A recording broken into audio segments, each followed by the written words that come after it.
matanya merah, cuman nggak yang terang banget, nggak. Kayak merah-merah deep gitu lah, nggak terlalu terang. Tapi pas senyumnya itu tuh senyum-senyum yang lebar banget, yang gitu doang.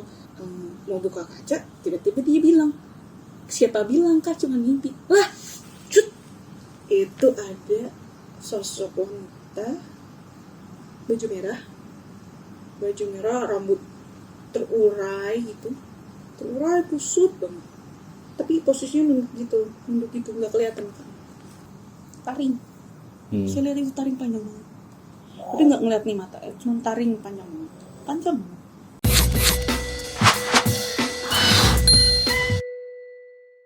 Selamat datang di YouTube Perjalanan Supranatural ya. Jadi nama YouTube-nya saya ganti di sini. Oke, jadi kita membahas sesuatu yang mistis gitu ya. Jadi anggap aja saya halu, kita bercerita tentang kehaluan aja di sini ya. Jadi buat hiburan aja. Oke, jadi di sini saya mau bercerita Bang Ali. Mungkin sobat sudah tahu ya perjalanan yang kemarin tuh spiritual saya seperti apa.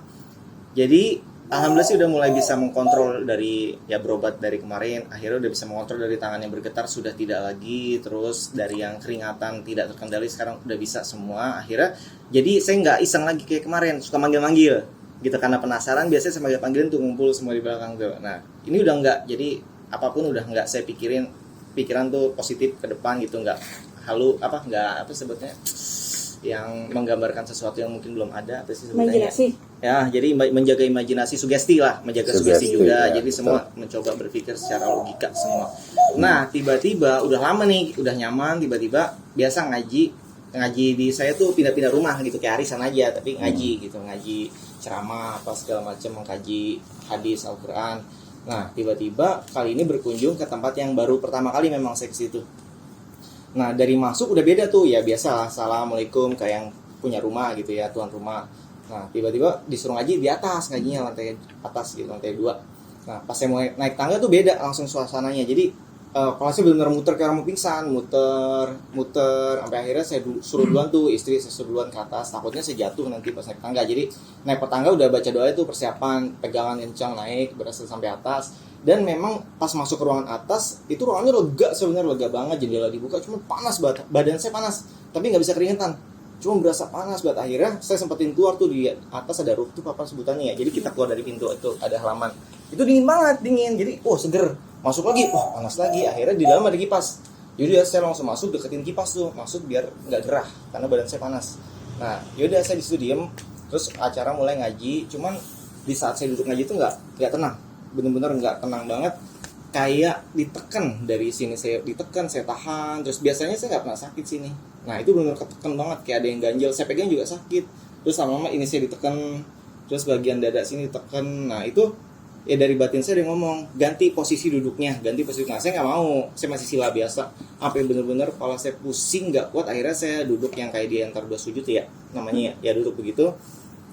Nah saya keluarin lah, ibaratnya saya nggak tahu itu jenisnya apa ya, aura lah ibaratnya, langsung keluar keringat di tangan semua, cuma badan tetap nggak bisa keringat walaupun panas. Di situ udah mulai mendingan tuh, jadi kayak mulai menetralisir apa yang saya rasain, jadi sakit-sakit itu udah mulai berkurang, cuman memang pusingnya doang yang masih sisa waktu itu. Nah itu kira-kira kenapa kok bisa gitu ya gitu. Jadi gini, jadi ketika kita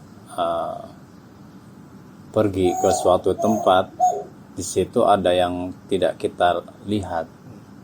Di situ ya saya menamakan ya bisa dikatakan jin ya, jin, terus makhluk-makhluk gaib yang lainnya lah, seperti sebutannya banyak lah, seperti yang zaman sekarang mah ada pocong, kayak seperti kuntilanak, itu kan jin-jin. Jadi ketika tubuh kita bertamu ataupun berpergian, pasti akan merasakan gesekan. Jadi gesekan itu ya memang bagi orang-orang yang mempelajari ilmu sama yang tidak mempelajari ilmu itu berbeda. Contoh, mohon maaf ya, bukan saya merendahkan atau ini. Saya panggilnya apa, Bang Hendra apa? Ini Ade. Dede. Apa ya? Dede gemes. nama aja nama. Hendra ya. Hendra. Hendra kan awam, ibaratnya awam ini kok bertanya-tanya karena belum ketemu nih. Iya. Sebelum ketemu ya, kita berbicara sebelum ketemu ya. Hendra ini belum ketemu dengan jati dirinya Hendra ini siapa. Jadi masih ngeraba-raba. Ibaratnya pergi satu tempat, ketika Hendra ini bergesekan dengan dunia lain ataupun gaib ataupun jin, pasti dia akan merasakan energi seperti energi panas, seperti energi dingin. Itu pasti karena ketidaktahuan apa-apa ya, karena pemahaman tingkatan keilmuannya belum sampai, jadi belum mengetahui. Itu wajar. Beda dengan orang yang sudah memahami dalam hal dunia spiritual, mungkin bisa diajak komunikasi, ataupun bisa dikatakan anak indigo lah ya. Itu mah ya memang titisan. Kalau titisan memang nggak perlu ini, dia bisa ngebuka sendiri. Beda dengan orang yang biasa, orang biasa kayak gitu. Jadi intinya di situ ada makhluk gaib yang merasa terganggu dengan kehadiran. Intinya itu. Terus cara mengatasinya kalau terjadi seperti itu? Secara logika mah kita tidak salah, karena secara zohir ini memang nggak kelihatan hal gaib itu ya. Ya intinya kita urus salam, permisi, dalam batin aja gitu. cukup dalam hati aja. Apalagi ucapkan itu lebih baik, permisi gitu aja. Terkadang kita kalau lagi duduk secara zohir mah tidak ada siapa-siapa kan. Tapi kalau secara batin dia memang lagi duduk juga Gue yang ditimpah ngerasa nih, nah gitu. itu sama seperti kayak kita mohon maaf ya, mau buang air kecil seperti itu kan, tanpa pengetahuan. Ada kalau untuk makhluk gaib sekarang mah kuntilanak sedang lagi asik-asik lagi gendong-gendong apa gitu ya. kencing sembarangan di depan pohon gitu kan, dikencingin kan. Kesel juga Ya itu contoh yang lebih ininya. Ngomong-ngomong Jadi tentang kuntilanak, dulu ada di rumah kita yang warna merah. rumah kita. Saya nggak kenal dia siapa guys. Siapa tuh ya? Terus ada kayak sok kenal banget sama saya. Saya bintang tamu nih sini. Jadi waktu itu dikasih air ya sama abah ya, air yang doain ya. Ini gini ceritanya asik. Masuk nih gimana nih? Kenapa saya harus bercerita di YouTube ya dia guys? Oh my god, kita harus tulis kontrak ini di luar skrip. Tapi kita tidak pakai skrip. Jadi itu lupa umur berapa gitu. Tapi masih belasan gitu, belum nyampe nyentuh 20 tuh belum. Saya waktu itu kan ikut Karang Taruna ya. Nah Karang Taruna kita itu kebiasaan kalau rapat di dekat rumah ada SD. Cuman kebiasaannya kalau rapat, kalau nggak habis maghrib, habis isya malam, nggak pernah sore. Cerita dari awalnya dulu ya, biar nggak kaget tiba-tiba kok bisa ada sih itu gitu. Jadi itu mau ngedeketin ulang tahun apa udah ulang tahun deh? Kayaknya belum, baru mau ngedeketin hari ulang tahun gitu. Saya tidur nih, tapi emang beberapa kali nih saya tidur biasa tidur, pas bangun raga saya ketinggalan. Kok kan kaget dong, kayak wah mati nih. Pikiran saya udah gitu kayak wah gue udah mati nih. Gitu. Terus saya mikir apa coba tidurin lagi ya, siapa tahu kalau umur panjang bisa hidup. Saya cuma mikir gitu doang. Saya tidur, saya baringin lagi gitu.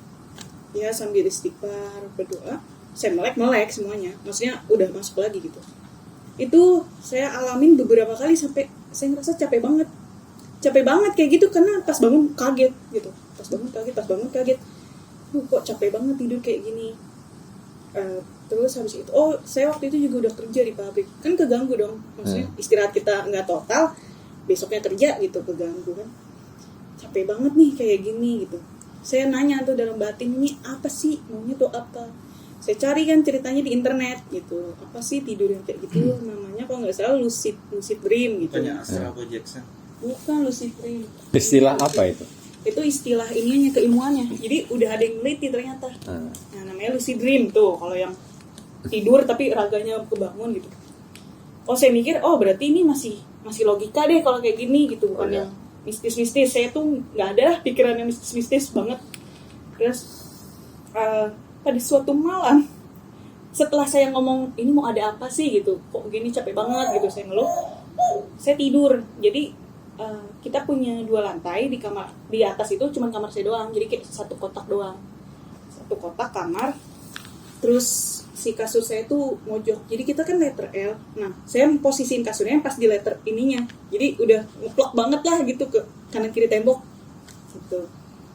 Saya tidur nih, saya tidur, pas bangun narik kaki kan, bangun gini kan lagi tidur gitu, terus bangun, loh kok gini lagi gitu, capek banget gitu, mau ngapain sih? Nah saya coba bisa nggak ya jalan gitu.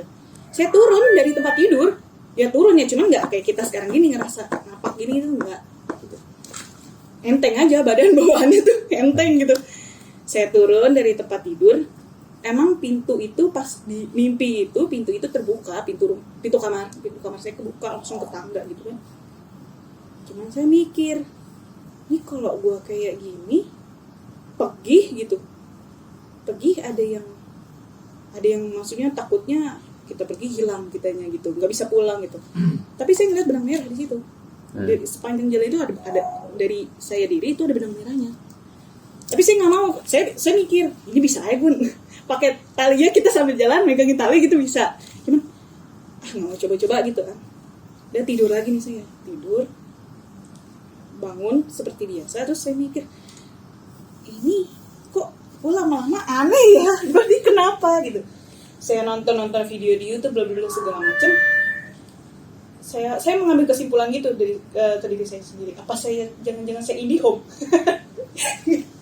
IndiHome. Iya, IndiHome atau Indomie gitu kan. Cuman saya nggak mau gitu nyebut saya juga IndiHome gitu. Sponsor ini ya tolong IndiHome. Soalnya ya saya kan cuma merasakan sekecil itu gitu. Saya cuma mikir, oh mungkin gue sensitif aja kali ini, atau emang gue punya kemampuan aja kali ini gitu. Hari berikutnya saya niatin saya pengen keluar nih dari ini gitu. Saya niatin saya keluar, tapi pas keluar itu jadi kayak mimpi di dalam mimpi. Saya tidur, saya bangun lah, saya masih mimpi lagi. Saya ingat banget, terus saya tidur lagi. Saya tidur, jadi di mimpi saya tidur. Nah, di mimpi itu saya ingat banget. Saya ceritanya ada rapat Karang Taruna ke SD itu sebelum maghrib. Saya datang ke sana duluan nih. Udah maghrib kelar langsung sono gitu. Nah, udah rame ternyata, duduk kan, ya bangku-bangku SD gitu kan. Saya duduk nih di belakang. Saya waktu itu jabatannya asik. Sombong banget sih gue. Jabatannya wakil ketua. Harusnya kan duduknya di depan kan, madep ke sini. Cuman saya nungguin ketua saya duduk dulu gitu bareng sama anak-anak. Duduk. Anehnya, saya masih ingat banget, anehnya nggak ada satupun yang inisiatif nyalain lampu.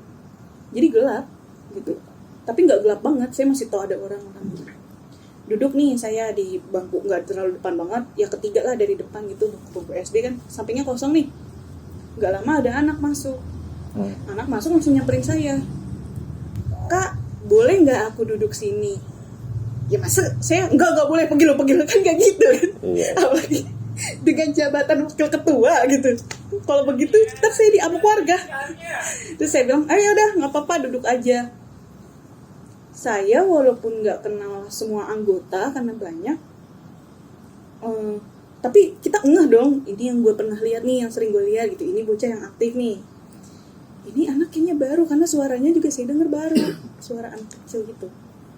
Saya tanya, kamu warga baru ya? Saya gituin, kan emang kita hari itu tuh, waktu itu ceritanya lagi perekrutan anggota baru.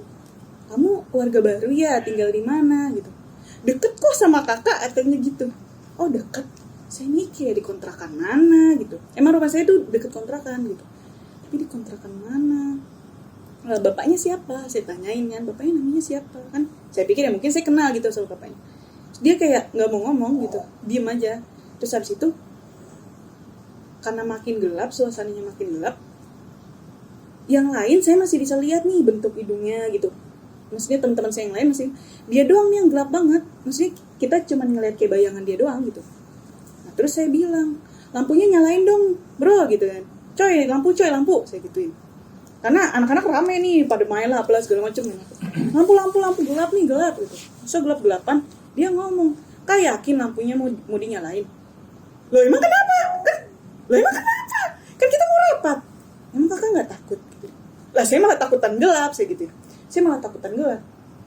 Terus kata dia gini, enggak, kakak nggak takut sama aku kalau ngelihat aku gitu. Hah? Saya bingung kan ya, kenapa harus takut? Saya gituin, kenapa harus takut? Kakak lihat aku dulu deh sebelum lampunya nyala. Saya lihat nih ke dia, itu matanya merah, cuman nggak yang terang banget, enggak, kayak merah-merah deep gitu lah, nggak terlalu terang. Tapi pas senyumnya itu tuh senyum yang lebar banget, yang gitu doang. Saya di situ deg, wah ini mah bukan orang nih. Saya udah gitu, wah ini bukan orang nih. Saya diri, saya langsung lari ke rumah. Saya takut, saya udah nggak mau ngomongin teman saya itu ada hantu gitu, nggak mau. Saya lari nih ke rumah, jadi nggak terlalu jauh sih dari SD ke rumah itu. Di perjalanan ke rumah tuh saya ngos-ngosan kan ya, ini mimpi bukan. Wah. Tiba-tiba saya bangun gitu. Bangun yang pertama di mimpi, jadi aslinya saya masih tidur gitu. Saya bangun, habis itu saya diri gitu, turun dari kasur, saya diri, wah berarti cuma mimpi. Saya mikir gitu, wah cuma mimpi nih.